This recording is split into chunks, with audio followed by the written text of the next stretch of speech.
నేడు కేంద్ర కేబినెట్ సమావేశం కానుంది. పార్లమెంటు ఎన్నికల ముందు ఈ సమావేశానికి కీలక ప్రాధాన్యం సంతరించుకుంది. అయితే ఎలక్షన్ కోడ్ అమల్లోకి రాకముందు జరుగుతున్న ఈ భేటీకి కీలక ప్రాధాన్యం సంతరించుకుంది. ఇక కేబినెట్ భేటీలో పలు కీలక ప్రాజెక్టులు ప్రకటన వెలువడే అవకాశం కూడా ఉన్నట్లుగా తెలుస్తుంది.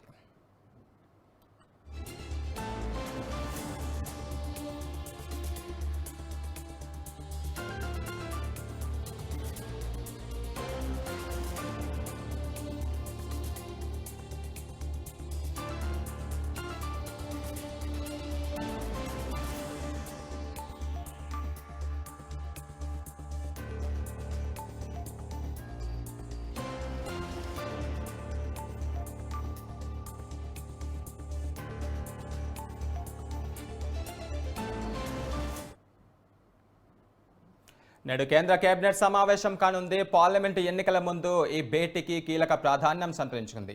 ఎన్నికల కోడ్ అమల్లోకి రాకముందు జరుగుతున్న ఈ భేటీలో పలు కీలక ప్రాజెక్టులు ప్రకటన వెలువడే అవకాశాలు ఉన్నట్లుగా తెలుస్తుంది.